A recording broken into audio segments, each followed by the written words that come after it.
नमस्कार, मी राहुल रंदे, दैनिक जन्म सोलापूरसाठी आपण घेत आहोत सोलापूरचा विकास हा कार्यक्रम।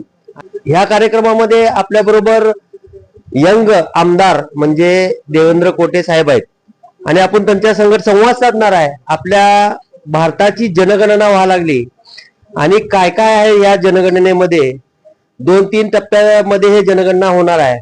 पहिला टप्पा काय असणार आहे ते आपण देवेंद्र दादा कोटे सोबत विचारणार आहे। दादा, पहिला जे टप्पा आहे जनगणनेचा यामध्ये काय असणार आहे?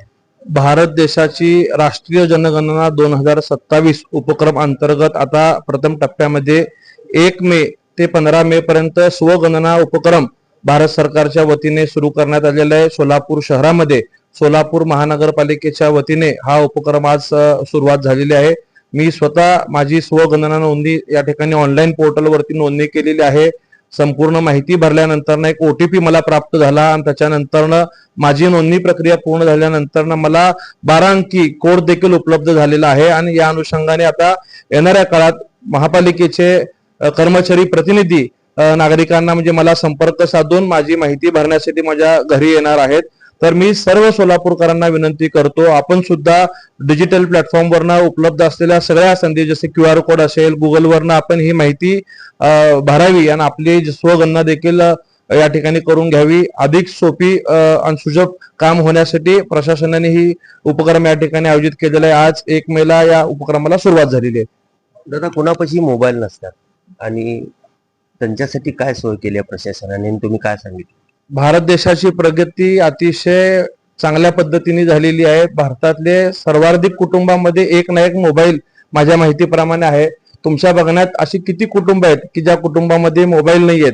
तुम्ही आम्हाला सांगावं। निश्चितच प्रत्येकाच्या घरात साधा का असून एक मोबाईल असतो, त्या मोबाईलवरनं त्यांना OTP जनरेट होऊ शकतो किंवा महापालिकेचे झोन असतील, महापालिकेचे विविध कार्यालय असतील, ह्या ठिकाणी सुद्धा लोकांना संपर्क साधून त्या नोंदणी करता येणार आहे।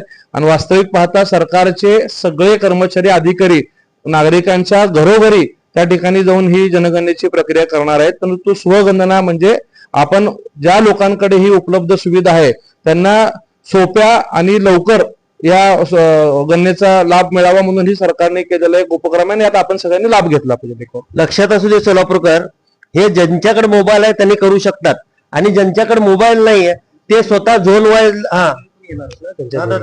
स्वतः अधिकारी स्वतः त्यांच्या घरी येणार आहेत स्वगणना म्हणजे गणना करण्यासाठी। ज्यांच्याकडे मोबाईल नाही त्यांनी त्या ठिकाणी ऍड करून घेऊ शकतात। महानगरपालिकेचे कर्मचारी वगैरे परत घरात येणार आहेत, घरापर्यंत येणार 16 तारखेच्या 16 यस काय पहिल्या टप्प्यामध्ये स्वगणना म्हणजे सेल्फ रजिस्ट्रेशन आपण त्याला ज्याला म्हणतो, आपण मोबाईलवरनं ती प्रक्रिया केल्यानंतर महापालिकेचे कर्मचारी प्रतिनिधी आपली वेळ घेऊन आपल्या वेळेतून आपली प्रक्रिया करणार आहेत। ज्यांच्यापर्यंत 16 मे नंतर ज्यांच्यापर्यंत मोबाईल नाही आहेत किंवा अशिक्षित वर्ग आपण म्हणतो की ज्यांना माहिती भरणं अडचणीचं आहे, त्या ठिकाणी महाराष्ट्र शासनाचे वेगवेगळ्या विभागात काम करणारे नेमणूक दिलेली जबाबदारी व्यक्ती त्या घरापर्यंत जाईल आणि त्या संबंधित व्यक्तीच्या शेवटच्या घटकापर्यंत पोहोचून नोंदणी करून गेली। कोणीही नोंदणीपासून वंचित राहणार नाही याची दक्षता सरकार घेईल, हा विश्वास मी आपल्याला आपल्या माध्यमातून देतो। धन्यवाद दादा। दुसरे दादा आहेत, हा मला सांगा दादा, झोपडपट्टीमध्ये जे लोक राहतात त्यांची जनगणना कशी होणार? झोपडपट्टीमध्ये जे काही लोक राहतात त्या महानगरपालिकेचे कर्मचारी, शासकीय जेवढे काही कर्मचारी आहेत, हे सर्व त्या ठिकाणी जाऊन त्या सर्वांचे या ठिकाणी नाव नोंदवून जे काही कोण वंचित राहिले असेल तर त्यांचे नाव घेऊन या ठिकाणी गणना करणार आहे। ही पहिला टप्पा आहे आणि दुसरा टप्पा कसा असणार आहे? पहिला टप्पा स्वगणनेचा आहे, दुसरा टप्पा सर्व अधिकारी त्यांच्या अधिकारी कर्मचारी त्यांच्या घरापर्यंत जाऊन त्यांना जी काय आपली जनगणनेची माहिती आहे ती माहिती त्या ठिकाणी देऊन त्यांची गणना करून त्या ठिकाणी नोंद करणार आहे। किती वर्षानंतर जनगणना व्हायला लागली? मला वाटतंय 1800 ही 16वी जनगणना या ठिकाणी आहे। 1867 साली पहिल्यांदा या ठिकाणी जनगणना झाली होती। आता ही 16वी जनगणना या भारत देशामध्ये आपल्या आता होणार आहे। दादा, जे आता पुढची जे जनगणना आहे त्यामध्ये लहान मुलापासून ते मोठ्या म्हणजे बुजुर्ग लोक आहेत त्या लोकांची सुद्धा जनगणना होणार आहे का? सर्वांचीच या ठिकाणी जनगणना या ठिकाणी होणार आहे। कुठलीही व्यक्ती या ठिकाणी वंचित राहणार नाही याची काळजी सरकार या ठिकाणी घेणार आहे, एवढं निश्चित सांगू इच्छितो। धन्यवाद। छोट्यापासून मोठ्याची जनगणना होणार आहे हे दादांनी सांगितलंय। मी राहुल रणदिवे, जागृत रणदिवे, सोलापूर न्यूज.